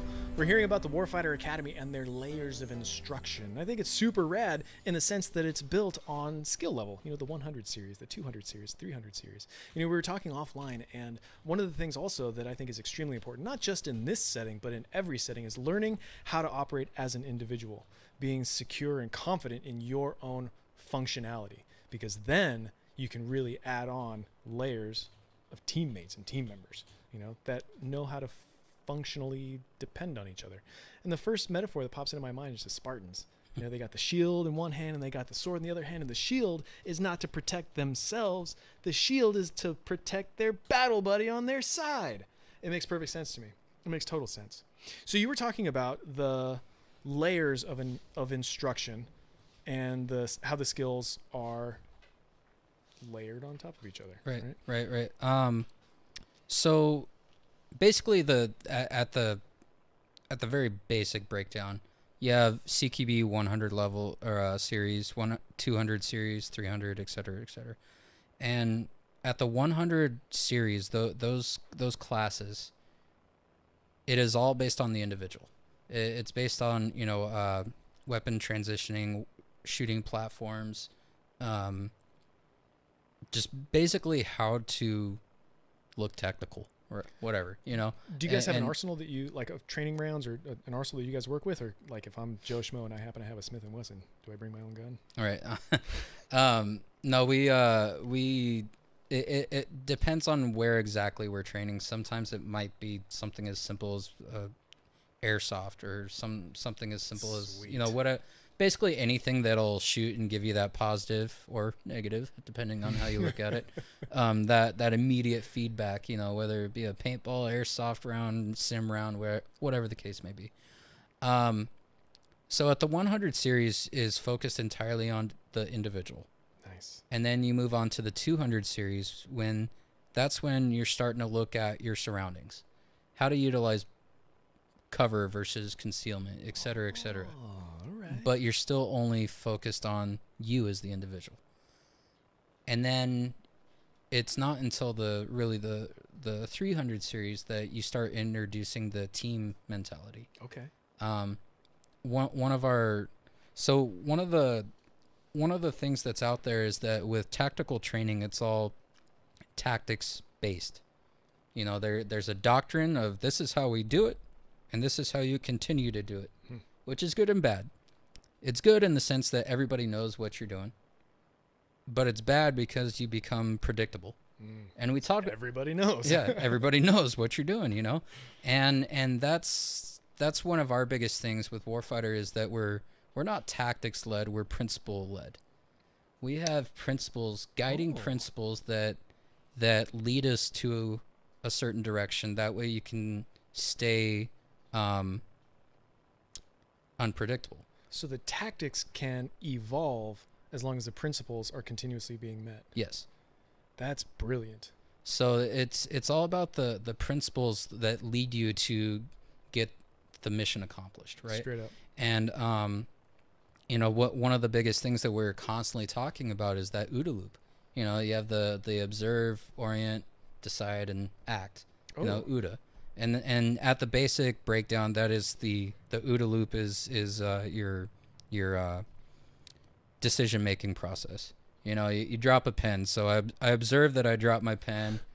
I orient myself to pick up that pen. I decide whether or not I'm going to pick up that pen, and then I act upon that decision. That's the basic breakdown of your decision making process, right?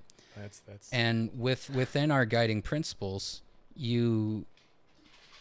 one of the biggest things about the principles is that you want to interrupt your enemy's OODA loop constantly. So you always want to interrupt that decision making process. So when you're doing nothing but tactics based fighting, you become predictable, and you're not interrupting anybody's OODA loop cycle. And obviously what we're doing today works because we are fighting and winning against the enemy, but there's better ways of doing things. And that's what I've learned over time with Warfighter.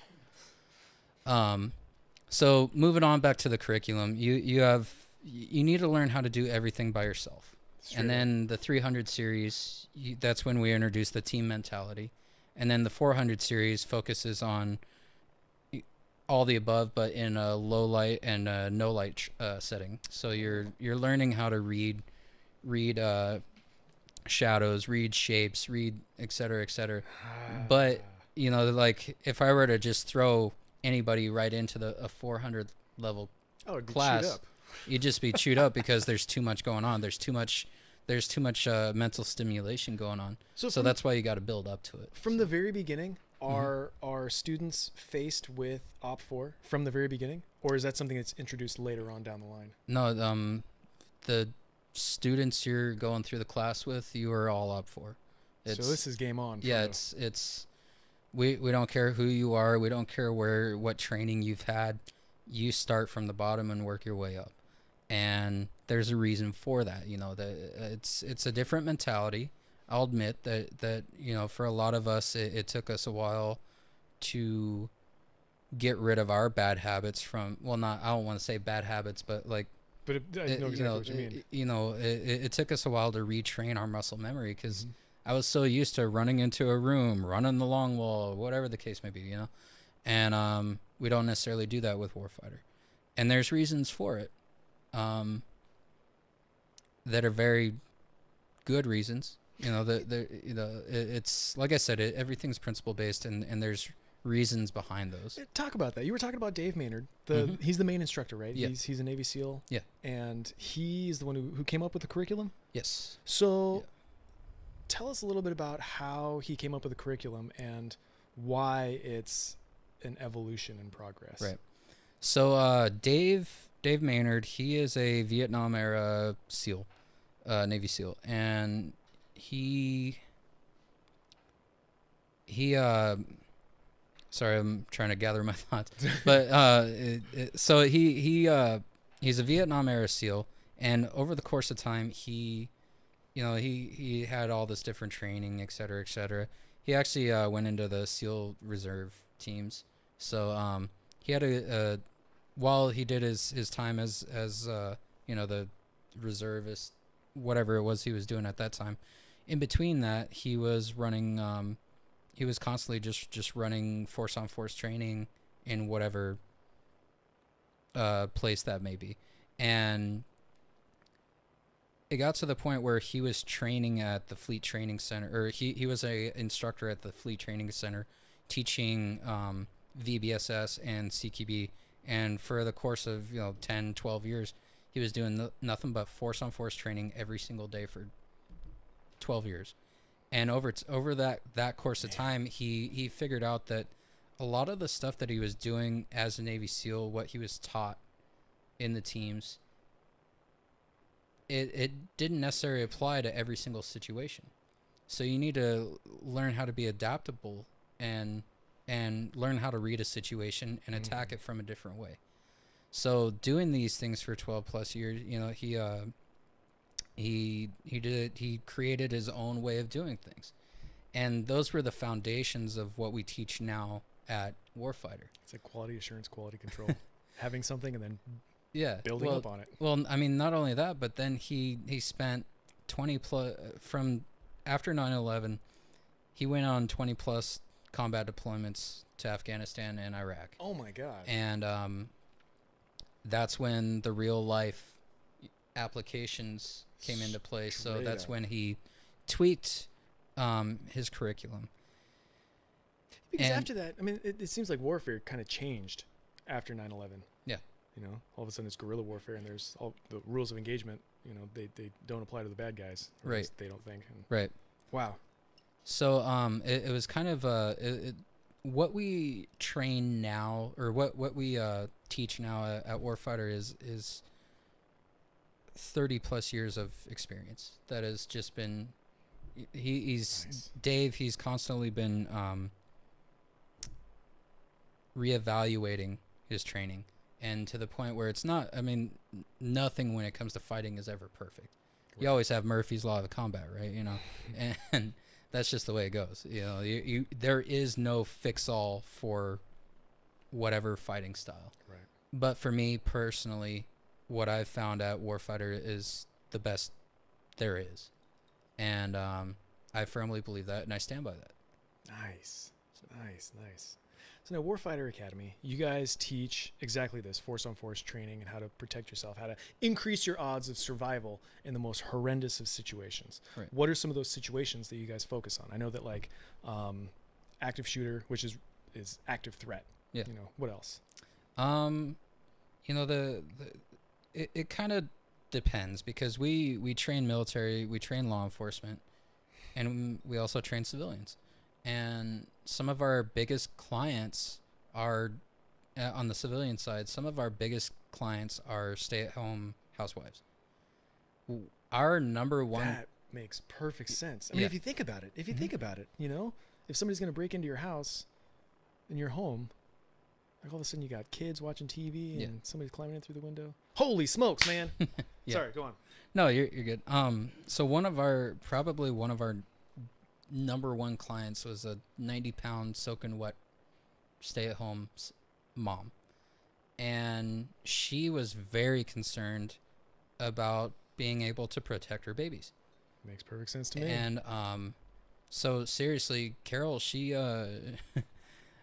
to this day, I could have her go and be Op 4 for a SWAT team, and she would wipe out the entire team. She's awesome. That's a testament to your training. Yeah. Well, it's not only that, but it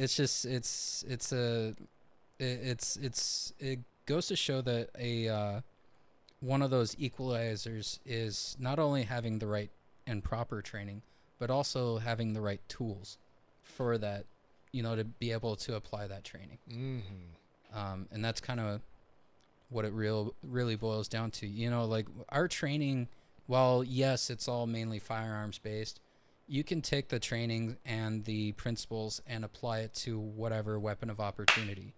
Yes. Whether that be a knife or a baseball bat or your fist, you know, it's just that's just how we roll. See, that's something to definitely draw a comparison, a line between the principles of a gunfight, for all intents and purposes, gunfight in air quotes. You know, the principles are so applicable to life, how you operate, you know, and that's something that, again, the veteran community, you know, the principles, the morals, the ethics that we are built upon in the military. You know, the Marines have got their warrior ethos and their code. You know, the Army, loyalty, duty, respect, self-service, honor, integrity, and personal courage.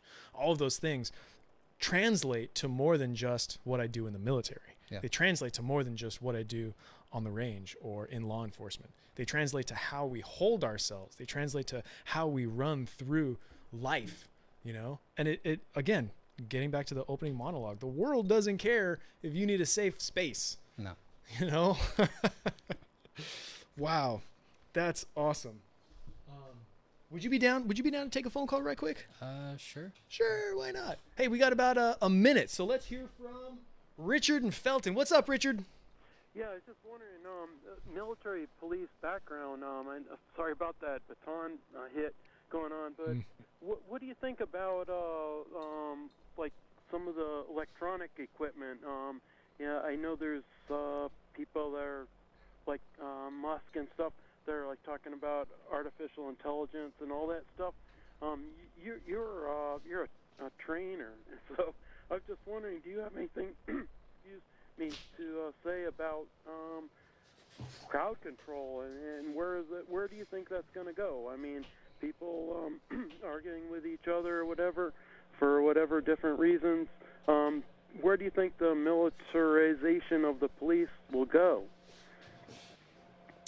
Right. You know what? Let's take a break, and when we come back from break, we'll jump all over that, Richard. Okay. Yeah, thank you very much for your phone call. That's a very interesting topic of conversation, which I actually really like. The militarization, first off, militarization of the police, but the technology that is like non-lethal technologies, crowd control, crowd suppression, right on stuff the money. like that. Ooh. Richard, thank you very much for your phone call. We're going to go to a quick commercial break. When we come back, we'll dive in. All right. This is the Veterans Take Charge Radio Show. We'll be right back.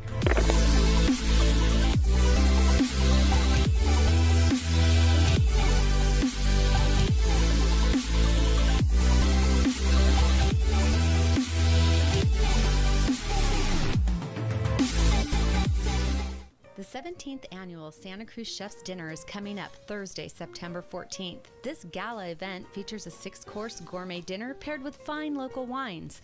Join featured local chefs from Cafe Cruz, Paradise Beach Grill, Assembly, Carried Away, Sotola Bar and Grill, and California Grill. All proceeds benefit Second Harvest's award-winning Food for Children program.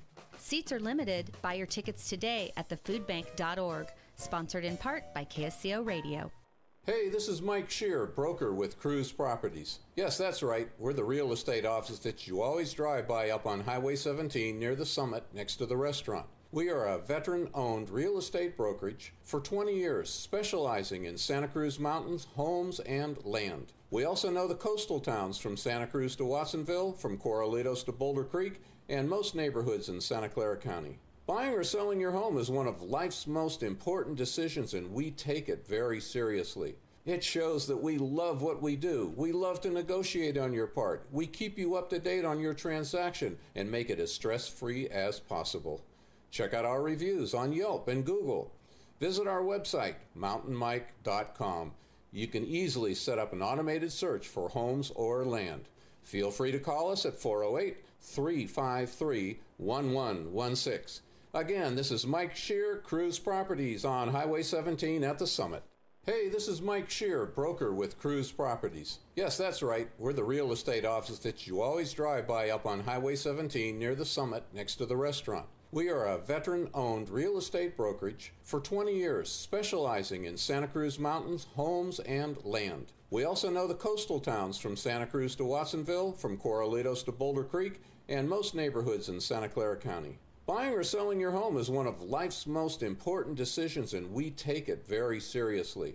It shows that we love what we do. We love to negotiate on your part. We keep you up to date on your transaction and make it as stress-free as possible.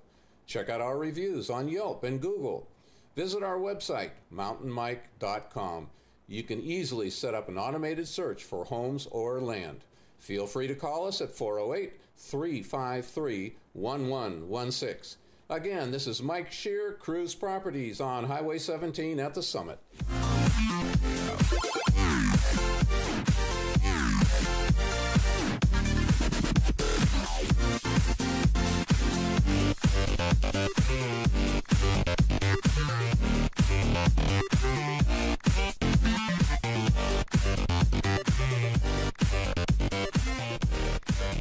Game on.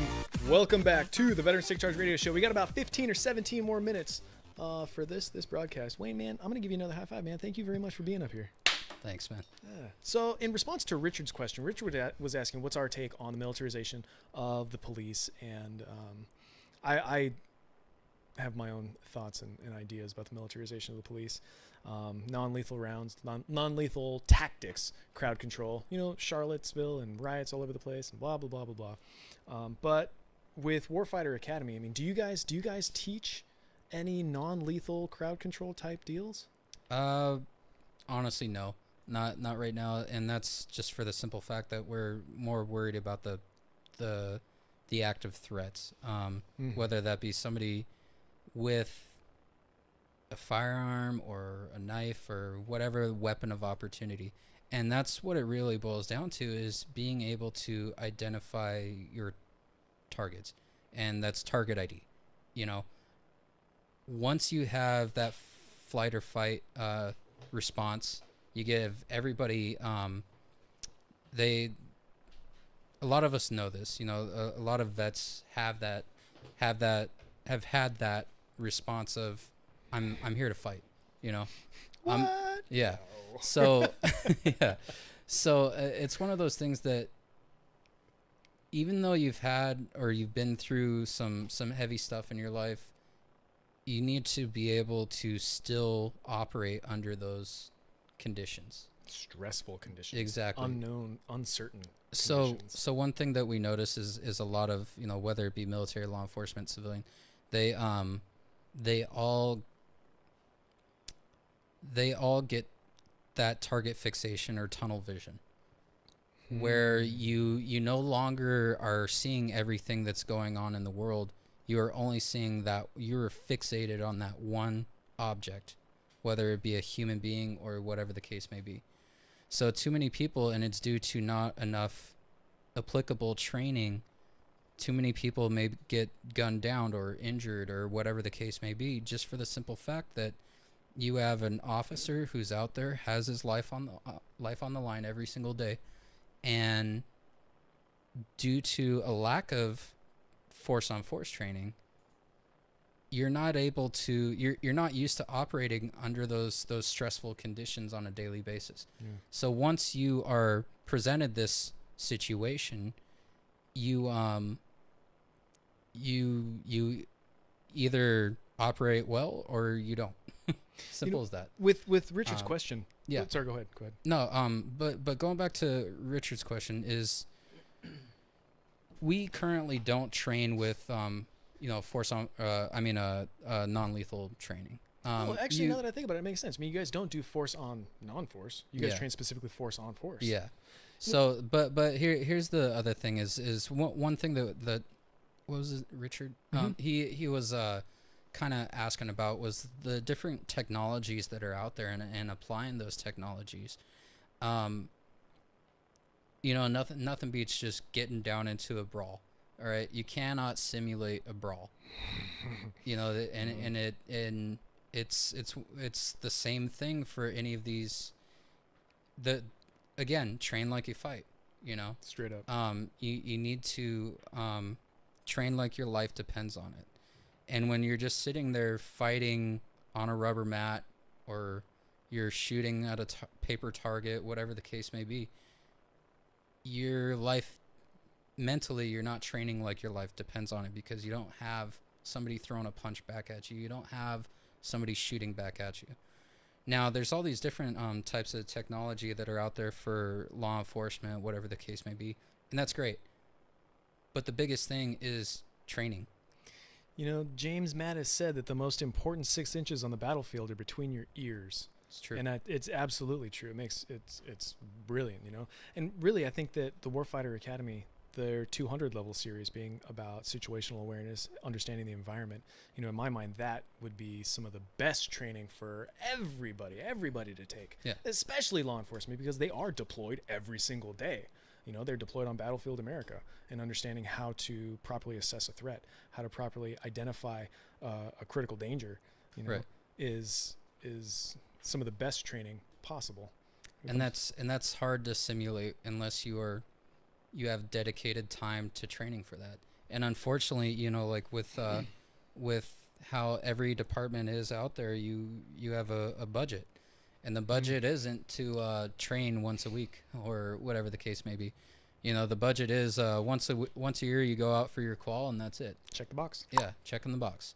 And it's unfortunate, but at the same time, like I get it, I understand, but that's the biggest thing with training law enforcement or even military is there's still that budget.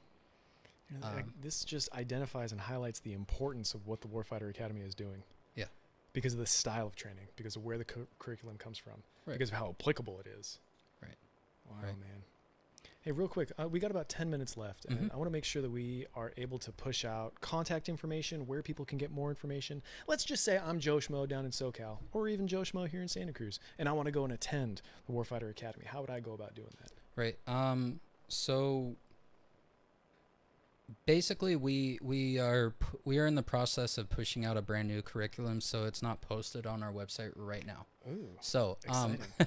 So basically, what it boils down to is we have a website, warfighteracademy.com. It's an awesome website. Sorry. No, you're fine. That's generally where we push out a lot of information. We also are on Facebook, Warfighter Academy, Instagram, Warfighter Academy, et cetera, et cetera.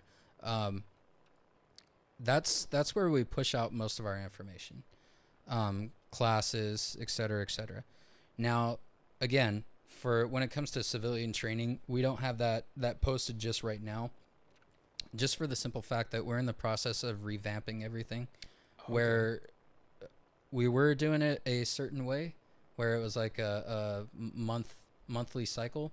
Well, now we're revamping it to a weekly cycle, so that you don't have to wait an entire month just to go out and do live fire, or wait an entire month to go do this or that or whatever the case may be. So it's more of like a weekly cycle where one day we're at the range and anybody can show up for that. Another day we're at a training facility, whether it be in Oceanside or down in San Diego proper. We're kind of all over San Diego County when it comes to doing training like that.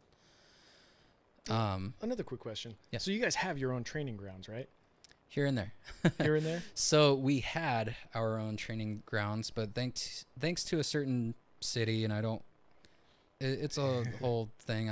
We don't have to necessarily get into it, but it was just basically it was some muddy waters where the city sold our building that was ours without telling us, and we had to cease all operations because now we had 30 days to get out of the building.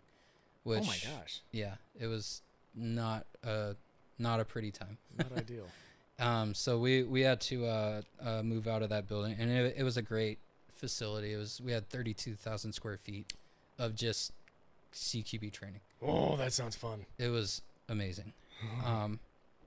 But oh well, you know.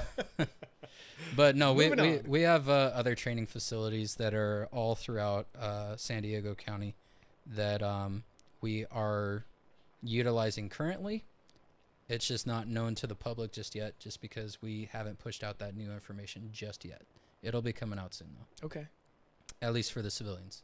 For military and law enforcement, they know how to reach us. So. Nice. How many students or groups would you say that the Warfighter Academy has every, I don't know, once a month, I guess? You know, it depends. Sometimes sometimes we may just block off our time just for law enforcement. Because ultimately right now in San Diego, our biggest clients are the law enforcement LEO community. Mm-hmm. So we want to give them the proper training. So that's kind of has been our focus. We have elements within the Marine Corps, just because we're right there next to Camp Pendleton. We have elements within the Corps that have approached us about training, which we are more than happy to do. That's awesome. It's DOD, so it takes forever to get approvals and this and yada yada yada. Man, paperwork crap. Yeah, I don't like that. But no, we also have the ability to do mobile training. We are based out of San Diego, but we can go anywhere. Really? Yeah. Is there any changes to the curriculum or? The only changes might be anything that are ITAR issues that are outside of the country. We've done some training with the Peshmerga. Oh, no kidding. And you know, out there in the thick of it. We've done some stuff outside of the country, but it was all under control. And you know, you don't want to get thrown into jail because you're breaking ITAR. So that's something you have to be extremely careful about. But within the U.S., the only things that may change are, you know, currently we are in the state of California right now, and some of our laws here aren't the greatest for firearms. So I'll just leave it at that. But you know, outside of California, there's less restrictive laws, and so that might change some of the things we're able to do with our training. But ultimately, it's the same. Like I said, it's principle led, so all the principles still apply no matter where we go. Nice. So yeah, we can mobilize up and head on out to whatever state and go and kick some butt. That's freaking awesome, man. That's totally rad. Yeah. So real quick, if you could give us just one principle that's one of the most important principles, or just one of your favorite principles coming out of Warfighter Academy. Sure. So one of the biggest things is that whenever I ask an individual, hey, what's your strong side? When you go to shoot, what's your strong side? Is it your right side, your left side, whatever? You know, and you know, they usually give the answer of, well, I'm right-eye dominant, so I write with my right hand, so my strong side is definitely my right side. And every single time I will look them in the eye and tell them, you are incorrect. You have no strong side. You have a right side and you have a left side. A gunfighter has no weak side. You need to be as strong with your left side as you are with your right side. And there's reasons behind that, which I won't necessarily get into, but you need to be as proficient with whatever it is you're using on one side versus the other side. And that's probably one of the biggest guiding principles that lead our training. And that's a hard concept for a lot of people to adjust to, myself included. Forever when I was in the Corps, you were only taught to shoot with whatever is your dominant eye. Right. And for me, that's my right. So I only knew how to do everything from the right side. Speed reload, tactical reload, whatever the case may be. So it took me forever, and I felt like a freaking duck out of water, just like, trying to do things on the opposite side. I'm like, this does not feel right. But once you become as proficient on one side versus the other, you learn how that is extremely, extremely helpful, and definitely increases your chances exponentially within a fight. So that's probably my favorite principle. There is no strong side. There is no weak side. There is just you. Yeah. Are you prepared? Exactly. Are you ready? Proper prior prevention. Damn it, I missed it again. Proper prior preparation prevents piss poor performance. There you go. There you go. Got it. Wayne, man, I am so stoked. I am so stoked that you were able to make it up here. I'm so stoked that we got to talk about this stuff, dude. And I am very much looking forward to getting down to San Diego. And I would love to come play. Yeah, definitely. It's training, not playing. Train like fight. Can I have a quick shout out? Please do. So one thing, just real quick, I outside of Warfighter Academy, I have my own little networking event that I put together at a brewery in Vista, California. Pick me, coach. Yeah, it's at a brewery called Spec Hops Brewery. Shout out to Dave and Stephanie Casperson. They're the owners, and they're good people. Veteran owned, operated brewery, and I throw on a event there once a month that is essentially a networking event at its base for veterans and active duty. And we've gained some traction with that, and it's a good time. It's not a 501c, it's not a company, nothing like that. It's just a group of individuals getting together with family, spouses, and being one with your fellow vet. To build the tribe. Exactly. Spec Hops Brewery, when's your next vet together? September 21st. September 20th. I think that might be my parents' anniversary. If it's not, I'm sorry, folks. It's somewhere around there. Oh, it might be the 20th. Anyway, September 21st. Yeah. The next vet together over at Spec Hops Brewery down in Vista. Yeah. Exactly. Freaking standing. I'm going to give you another high five, brother. All right, thanks. Thank you very much for being here on the Veterans Take Charge radio show. Next week, we have got Lane Nelson, who he's going to be a 68 whiskey. As a matter of fact, as soon as his interview is done, he's booking straight out to the MEPS station to go sign into the Army, which is freaking rad. And also, Terry Nichols, Earth, Wind Nichols. Cognitive processing. We're kicking off Suicide Prevention and Awareness Month with them next week here on the Veterans Take Charge radio show. Any kind of questions, comments, concerns? Anybody? Last minute? No. Yeah, your mic is turned off. Negative. Veterans Take Charge at KSCO.com. Thank you all very much. Next week, we're going to be hopping and popping.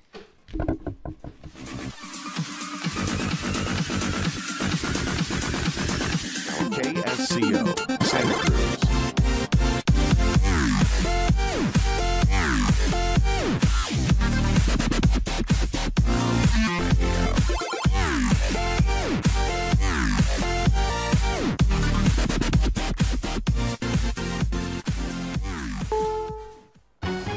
CBS News, I'm Pam Coulter.